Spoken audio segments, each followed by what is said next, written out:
बहू का तकिया कलाम। सिद्धि की एक आदत थी।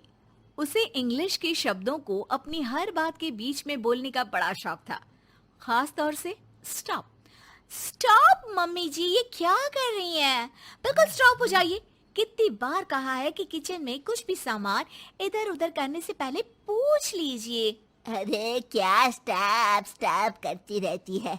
तेरा बस चले तो पूरी दुनिया स्टॉप करा दे। और हाँ, सामान इधर उधर नहीं, मैं बस ये देख रही थी कि चीनी कहाँ है। चाय पीने की तलब थी।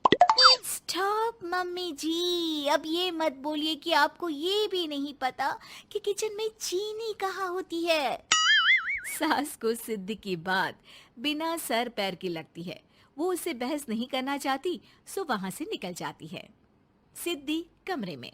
स्टॉप, मैं कहती हूँ बिल्कुल स्टॉप। मैंने कहा बिल्कुल स्टॉप। नहीं करता स्टॉप बिल्कुल।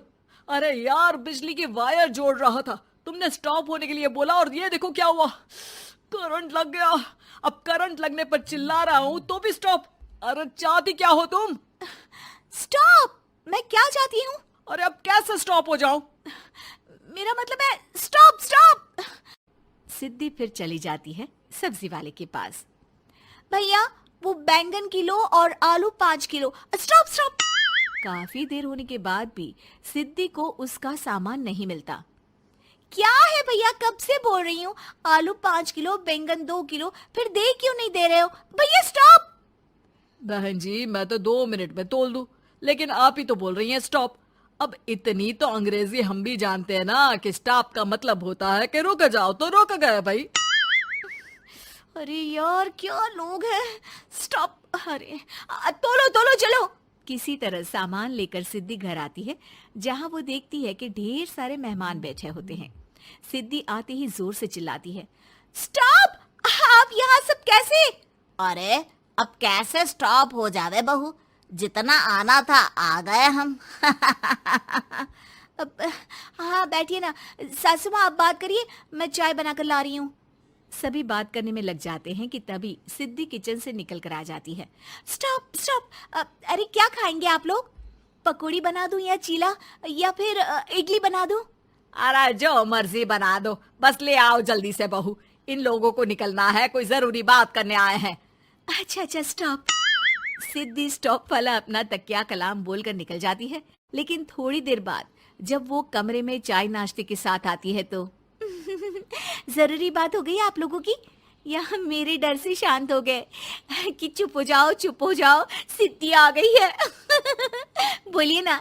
बस जैसे ही सिद्धि ने कहा बोलिए ना, घर में चकर पकर की आवाज गूंजने लगती है।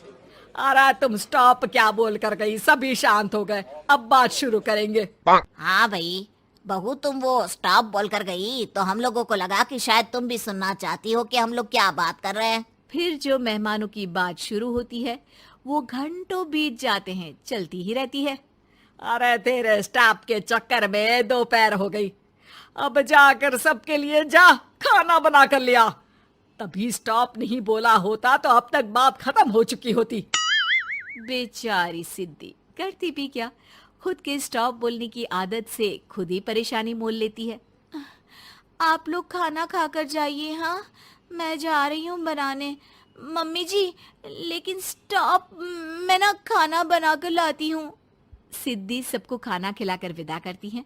पूरी तरह से थक चुकी सिद्धि शाम को पार्क में वॉक करने जाती है। स्टॉप यार, आज तो मैंने बहुत खा लिया, पेट लग रहा है कि फट ही जाएगा। सहेली एक जगह खड़ी होकर सिद्धि की बातें सुनती है। सिद्धि उसे दिन भर की सारी बातें कहती हैं।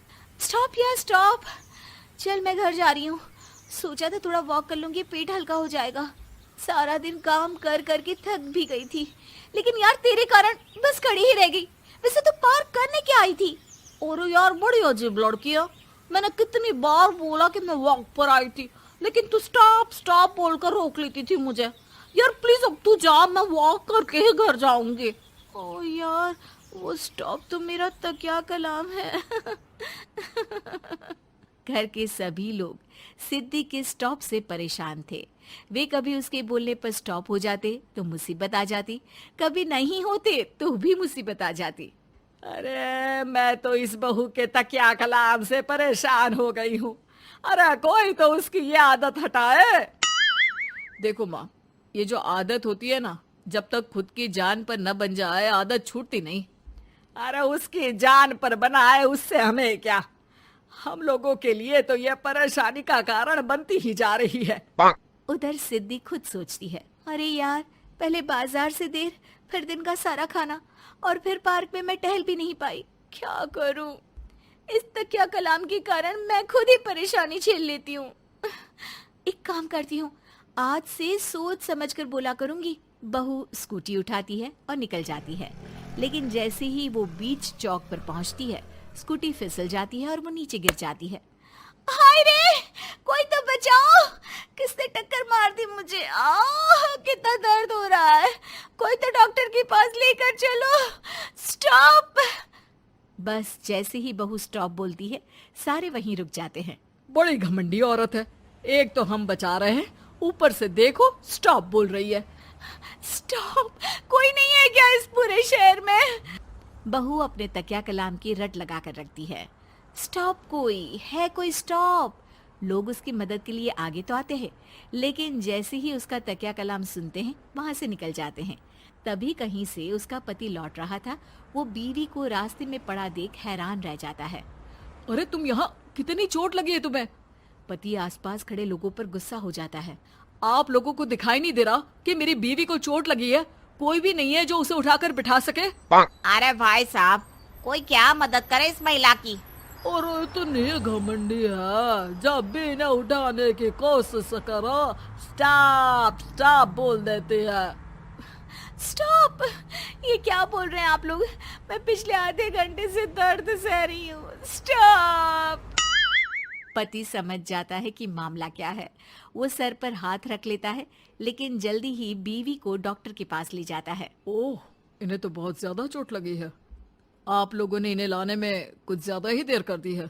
रुकिए, मैं चेक करता हूँ। डॉक्टर जैसे ही बहू के पास पहुँचता है। हाँ तो मैम, कहाँ चोट लगी है आपको? यहाँ? स्टॉप! डॉक्टर देखते देखते अचानक रुक जाता है। अब भी स्टॉप? अरे नहीं नहीं डॉक्टर साहब, अब तो सपने में भी स्टॉप नहीं बोलूंगी।